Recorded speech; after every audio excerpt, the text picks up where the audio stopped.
I think we're live.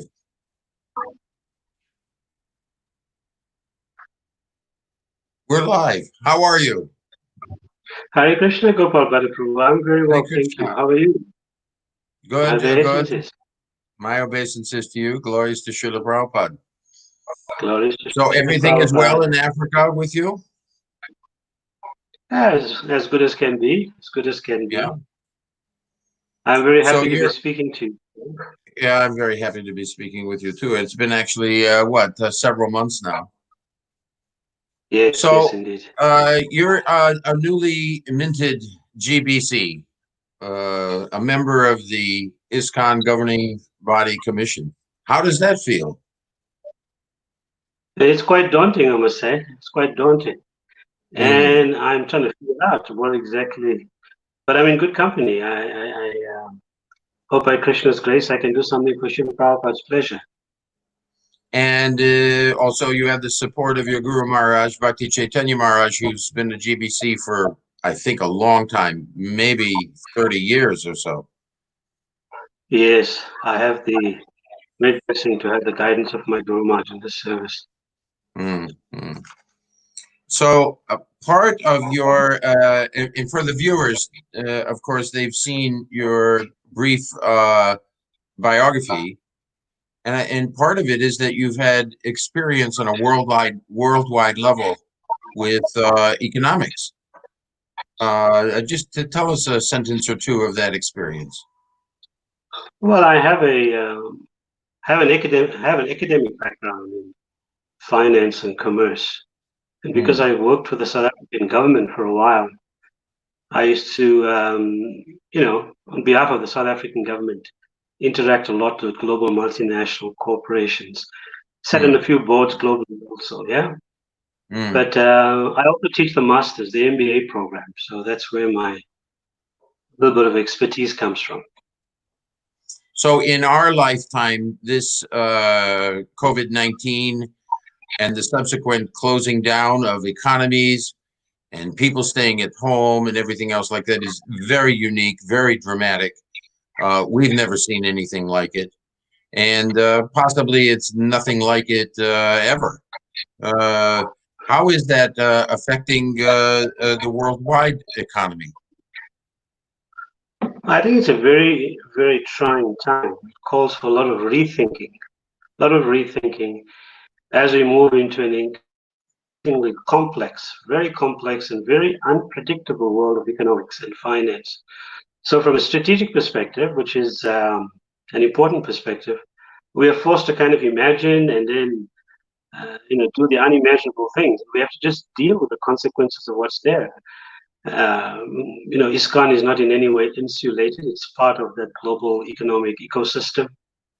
And it's fair to say that, hardly a company or government, even ourselves, we have not in any way anticipated the consequences of something as, this pandemic. It's a fact we teach students in boardrooms that 60% of a company's bottom line profitability comes from how quickly and how effectively they're able to respond to these outside changes. So, as I said, ISKCON is part of that world anatomy, part of that world economic body, and the consequences of what happens in the world affects us. Hmm. Of course, from a Bhagavatam perspective, Gopal Bhatta Prabhu, padam vad yad vipadam. It is danger in every step in this material world, Krishna says. And as just as heat is intrinsic to fire, this material world has all of these kind of consequences that meet us now and then, and we have to deal with it. Hmm. It seems to me that sometimes we as a society, uh, being distinct and looking at ourselves as fundamentally different than the materialistic societies of this planet, sometimes forget that we have a certain level and a certain tie-in and even a certain dependency on the host societies that we are preaching in. So with all of this economy, it must be directly affecting us, yeah? It does. It does. The thing is, the Vedic system of economics, the time when we had great kings rule the planet. That is so sharply contrasted with what we see today. In those days, the time of Yudhishthira Maharaj or Prithu Maharaj, even cold or scorching heat, the citizens didn't want that. The king was able to avoid that, and there was no mental anxiety. Can you imagine that? No mental anxieties, no comfort. And it's almost a bygone time. It's unbelievable that such an age could exist. It's even described in the Bhagavatam. Prabhupada says that his kings would collect taxes, and if there was an emergency, a pandemic, drought, or some catastrophe, the king would release those taxes that he collected for the benefit of people. Of course, today we don't have that. Where we are today as ISKCON, we have to be very careful that we are sufficiently prepared and equipped to deal with these kind of pandemics, because we have Sankirtan assets that have been developed over 5 decades. We have a duty to care for those assets. Some of the work that we did in the past suggests that we have maybe a market cap or balance sheet value north of $6 billion US. So quite clearly, these are significant assets accumulated to the hard work and love of so many devotees over such a long period of time. And ISKCON, the world economy and ISKCON is very much interconnected. It's part of an established system. We may not have a high voltage connection to ISKCON in terms of real capitalistic economics, but we can't be a bystander. We are pretty much part of this system, and we have to respond when those consequences are imposed on us. I've seen that it could have been that some of the assets that we could have developed just in normal times for our benefit, but failing to do so, we're now very much wishing that we had. Example would be comprehensive lists of our congregation and the ability to communicate with them and stuff like that. What are some of the, beyond that, what are some of the things that we could have, should have, and would have developed, but now with this dramatic effect upon us because of this COVID, at this point, we have as a mandate that we have to develop these things?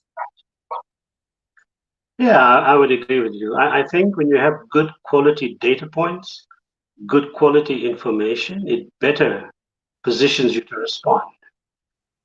Just to make a quick insertion, this pandemic has got such unprecedented economic consequences, and we're global. Globally, ISKCON is a global society functioning across multiple monetary exchange areas.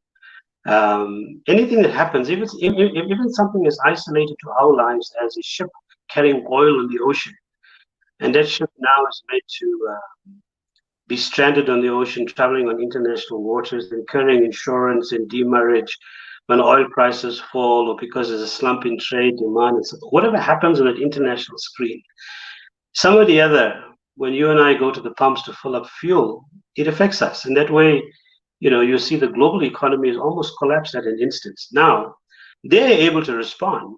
I guess, multinational corporations have the technical skills and ability to do that.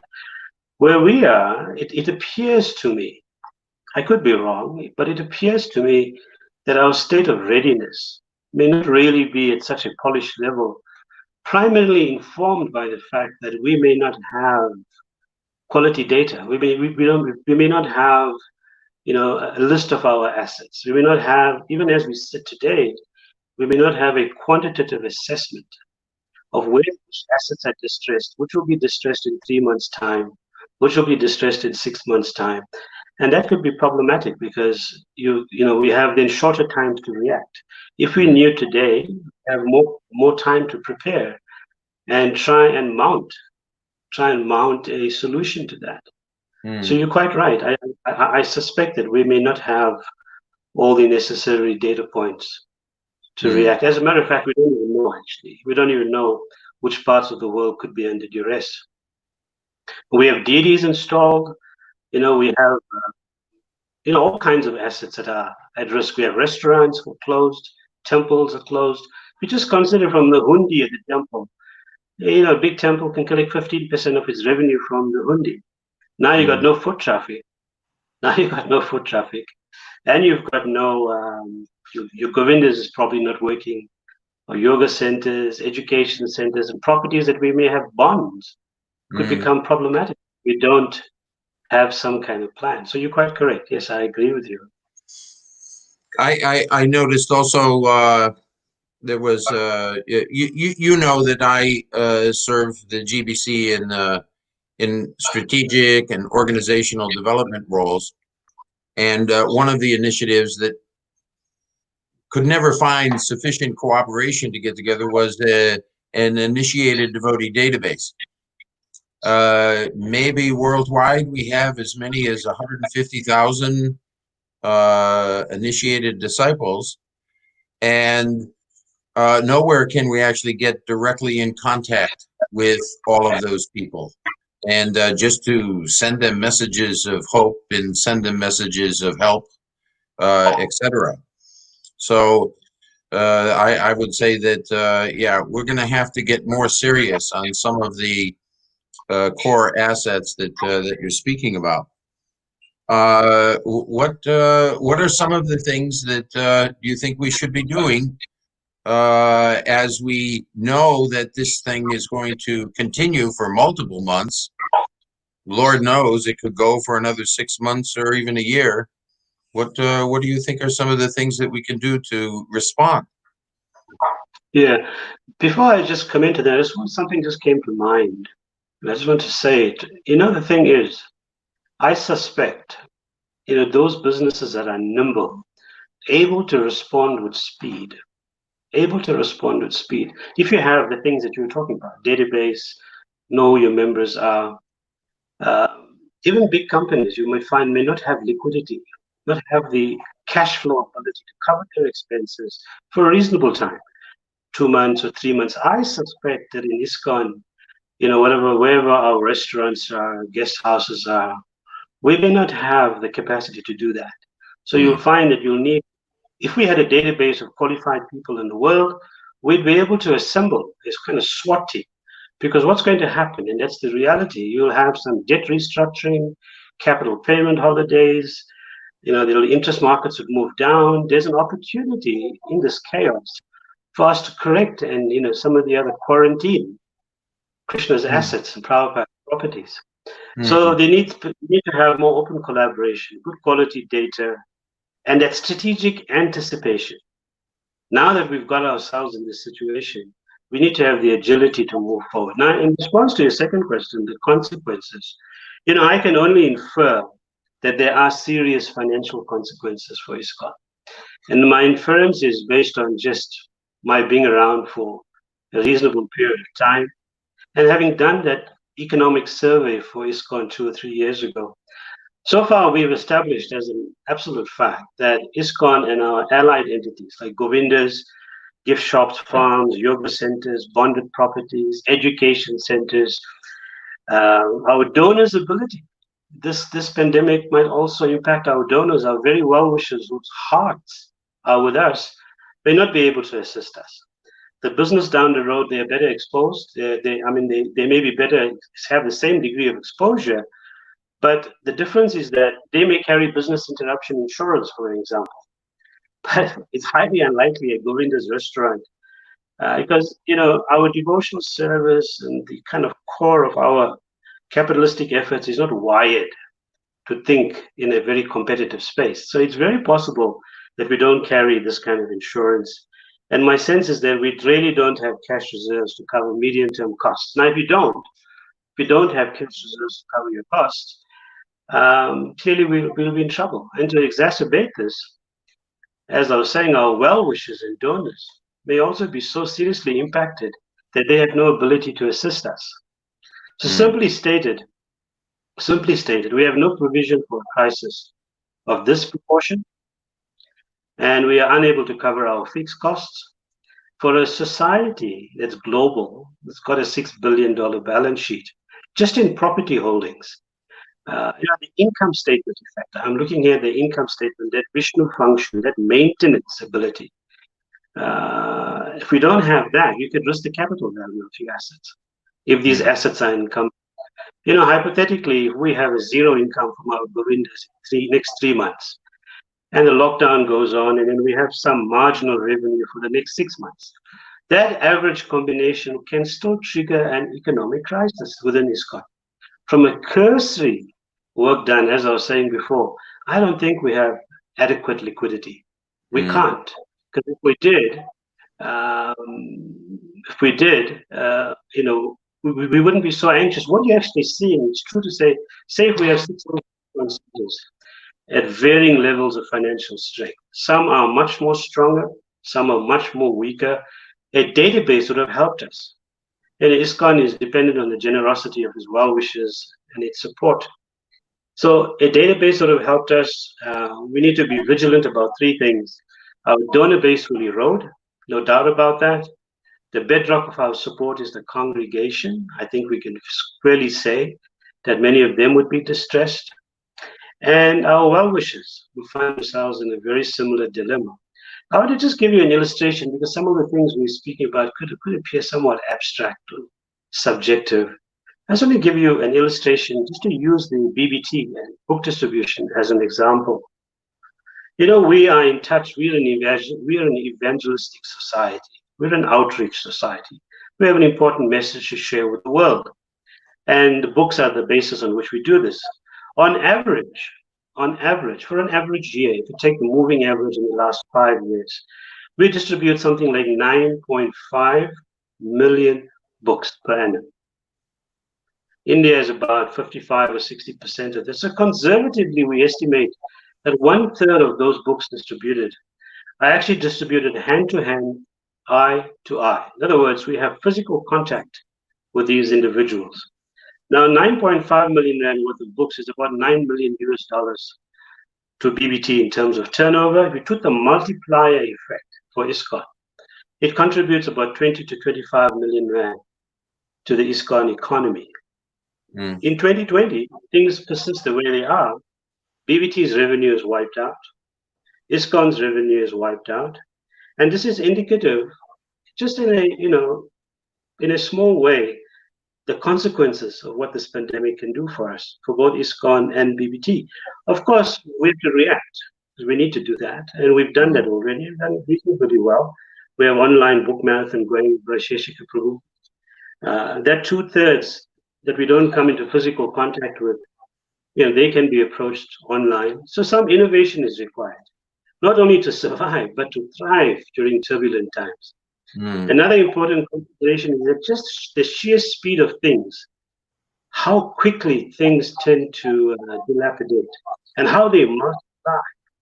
So if you leave an inefficiency in the system, front load an inefficiency, you don't deal with it, you don't process it, it multiplies so quickly, it will be very hard for us to catch it in the later stages. So therefore, I was very happy to see that the Global Property Office had released this property alert, where we're encouraging devotees throughout the world where properties are under management and under bond.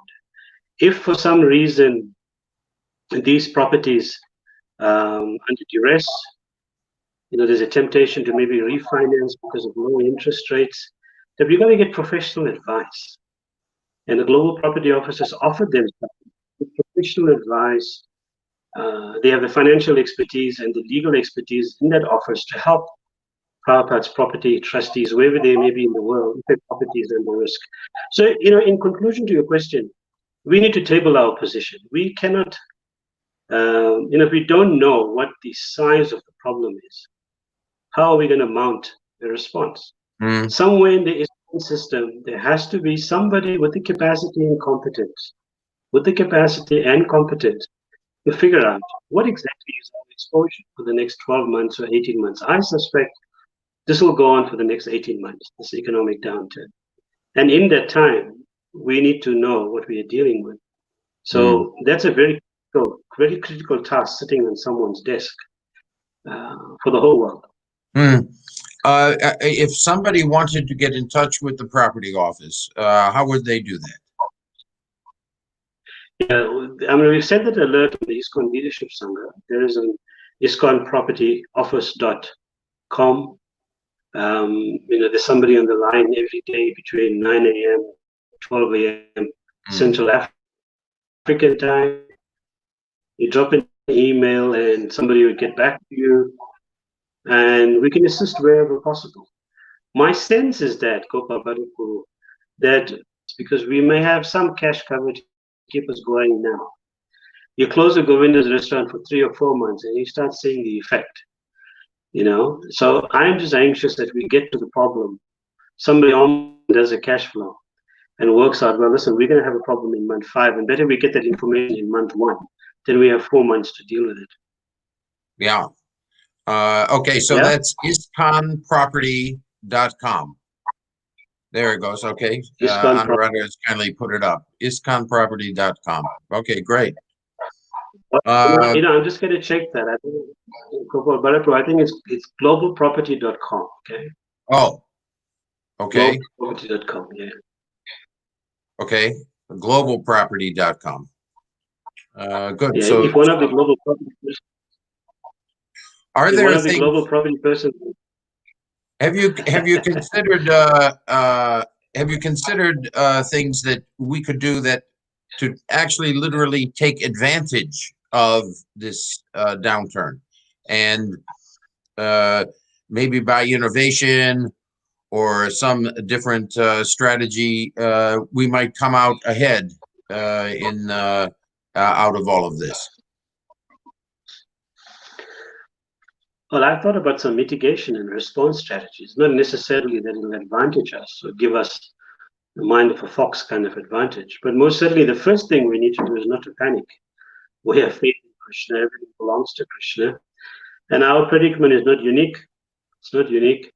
Others in the world have the self-same quandary, but both in personal finances and temple finances, we got to stick to the basics, huh? We got to avoid debt, really seriously avoid debt.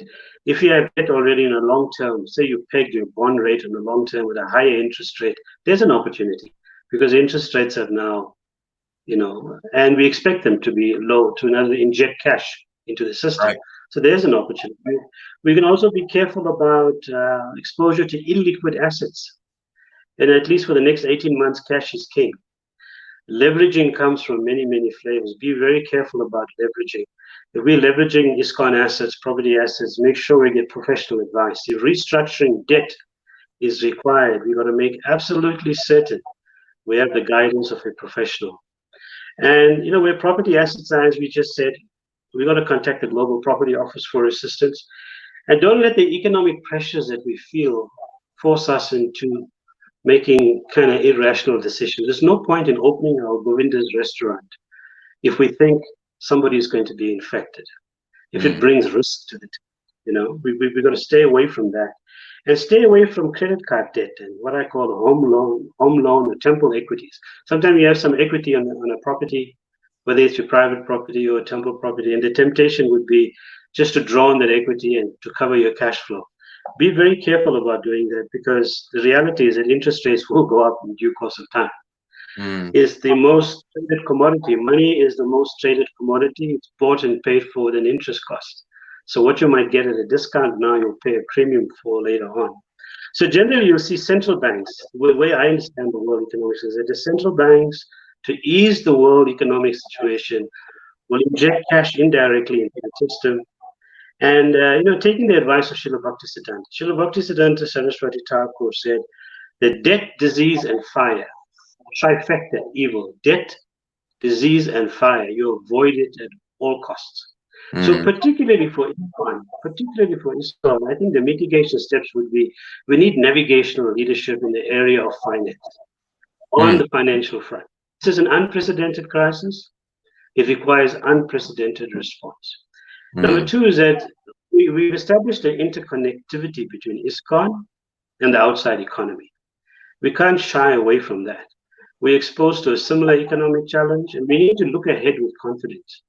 But you can only have confidence if you have a response strategy. You can only have a response strategy if you have responses to what the size of your distress is, or else how would we shape or form or formulate a response? So someone in ISKCON, and I want to reiterate this, whether it's the SPT, OGDEV, GBC body, somebody needs to quantify this risk, conduct some kind of strategic assessment of the risk exposure, and position a mitigation strategy. Can you imagine We don't know what's lurking out there, what's looming out there, but we have 600 autonomous ISKCON centers. We have 600 management teams making interventions, 600 approaches with no central center, with no central management. We're not asking, Prabhupada wanted autonomous centers, but because this is a global pandemic, there are some synergies that could be trapped. But we need to know first, the size of the challenge we're dealing with. The mitigation strategy I'm thinking about is something that will reinforce our shared identity as a global Sankirtan movement. The organizational glue that's required. So we have a collective responsibility to protect every asset, every property, and to position plans to do that. One would think that you would have a central help desk, at least for now. The fact that we cannot quantify the economic risk is concerning enough, right? But a central help desk, the call for quantifying this risk has to be energized. And I'm really reiterating that it's critically important that we try and quantify what we're dealing with. If we don't do that, we're not able to respond to it. In the ultimate analysis, our response plan can only be developed if we know what our risks are. It's very possible you might need a global disaster fund. It's very possible that Gopal Bhatta Prabhu, as you were suggesting, do we have a database of all our initiated devotees? We may have to ask everybody in the world where we have deity worship that might be stalled, or we have temple properties that might be at risk. Can you contribute $10 or $5? Now, if you make such a request, if you want to create a $50 million fund or $100 million fund, where is the mechanism?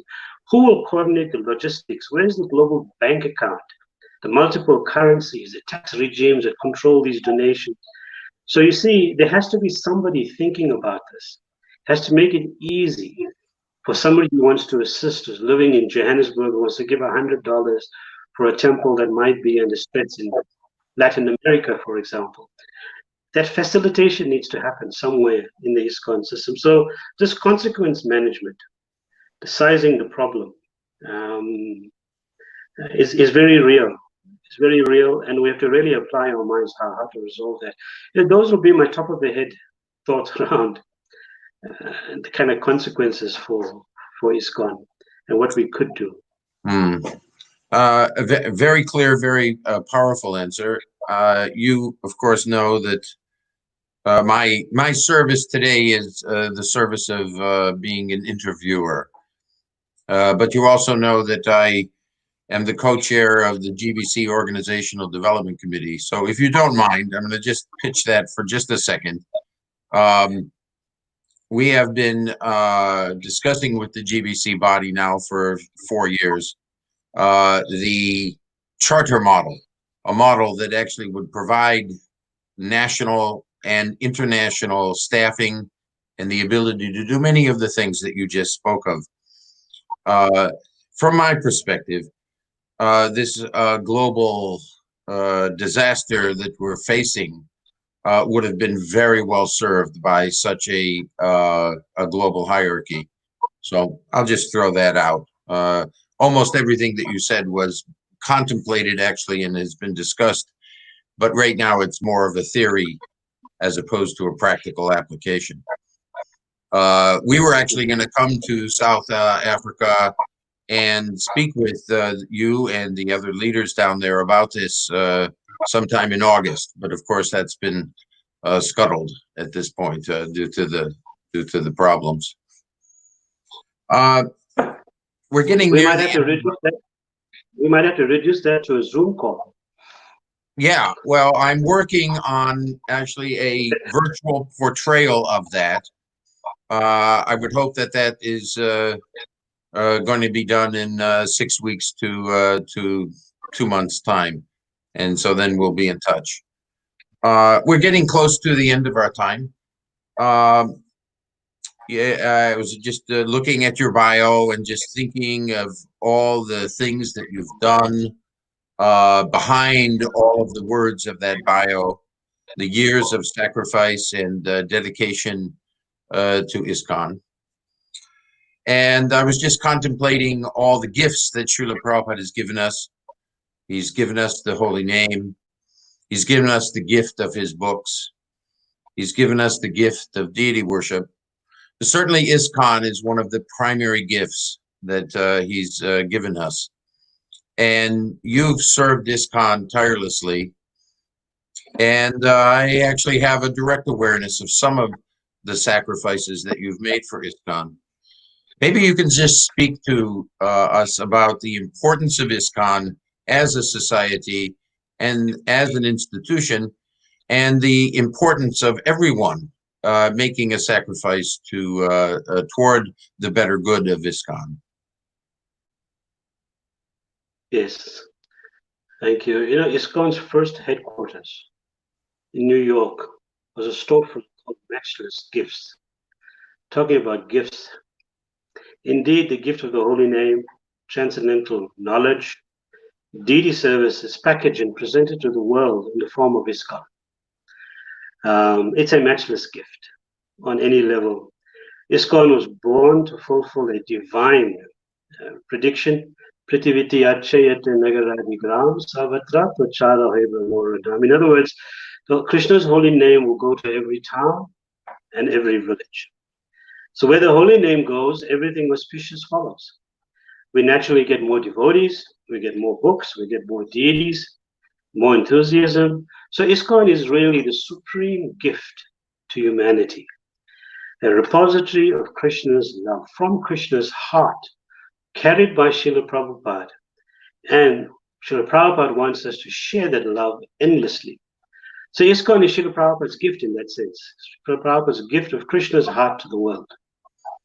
And the house in which, the house that Srila Prabhupada built, in which the whole world can live in, is a phenomenal house. It's a sacred institution designed and packaged by the divine hands of Srila Prabhupada, that most merciful personality. When Lord Chaitanya Mahaprabhu came, he was thinking, I'm going to make this creation dance. Caught up in ritualistic worship, formality of religion, I'll make the creation dance. Srila Prabhupada taught us how to do that. So, each of his books, as it comes off the printing press, is like a gift card, a small gift card. Somebody's name is on that gift card. For myself, I received one of these gift cards. Changed my life forever. I feel more whole. I feel very blessed. The fact that I'm speaking to you today about such important matters is kind of proof of my good fortune. And then we have the company of so many saintly devotees that we have the association with. And I have personally have a lot of confidence by Krishna's grace. So a little nobody like me, living here in the southern part of Africa, is a beneficiary of this most uncommon love. That is why I have a duty to share that love. And I have a duty to do my level best to my last breath to help nourish and strengthen the institution of ISKCON, which is Srila Prabhupada's body. ISKCON is Srila Prabhupada's body. And I have a duty and obligation to help, shoulder to shoulder, hand to hand, to pass on ISKCON to our children, the next generation, and for the next 10,000 years. And I'm very, very grateful to just be allowed to be a member of ISKCON. And without ISKCON, I would be one big zero, I guess. One over zero. So thank you for the question. It's a very beautiful question. And it's also during a pandemic like this, each one of us can reflect on our good fortune that we're affiliated and have association with ISKCON and have the benefit of understanding things the way Srila Prabhupada presented it. Yeah. Govardhan Prabhu, this was such a beautiful answer. If you would allow us to prevail upon your time a little. Of course, we are recording this, and we're going to do a transcript of what you just said, send it to you, ask you to edit it as you would, and we would like to publish that. What you just said was very, very wonderful, and I think it's a source of inspiration for all of us. So I want to thank you very, very much. So we'll close our time together. I know your time's very valuable, so we very much appreciate it. I'm sure all of the audience who will review this either is viewing it live now or we'll view it as a recording. We'll definitely appreciate it. Any final word of advice before we end? Well, Srila Prabhupada said that money is required for preaching work. Money, depending on others, is no money at all, Srila Prabhupada said. He also said that those who are responsible for Krishna's money have to be very frugal to see that not one penny is unnecessarily spent. Srila Prabhupada said, collect millions of dollars every day and spend it daily. Huh? So we need all of these instructions to some of the other assimilate the essence of what Srila Prabhupada is saying, because these assets that are kind of momentarily impaired is blockaging some of funds that are required for preaching. Rupa Goswami has advised 25% of one's funds in principle should be kept for contingencies. So we could do a little exercise as members of ISKCON and ask ourselves, do we have on the Rupa Goswami principle any contingency that can help us out in case things have to stop preaching? So if we have no emergency funds, it's not a bad time for us to start thinking about that. We have a very important message to give the world. We have to share that message. Now is the right time, believe it or not. It's absolutely the right time. The consciousness of the world is at such a point that anything, and the Vedic or Srila Prabhupada's books and his teaching will penetrate that consciousness. So it's the right time to say something, say it loud. I sincerely hope and pray to Krishna that all our temples and restaurants, in a matter of time, get restored to normality. This invisible germ, this is a virus, it's transmitted even if you don't know you have it. So clearly, the best way to avoid spreading the virus or getting it is to avoid exposure to it. So we pray for the safety of all the devotees. We pray for the safety of all the frontline devotees, our devotee doctors, global community. And I want to particularly thank the SPT for opening up a dialogue, such an important dialogue. And this dialogue can, through the 45 minutes exchange we have, bring to the forefront of preachers in our movement things that we might need to change to resharpen our tools. So we're able to go into the battlefield and do what's required. And again, my obeisances and gratitude to you, Gopal Bhatta Prabhu, for your wonderful service to Prabhupada's movement and OGDEV and SPT. And thank you very much for the opportunity of speaking to you. Oh, glories to Srila Prabhupada. Glories to Srila Prabhupada. Thank you very much. And we thank our audience for being with us. Hare Krishna. Hare Krishna.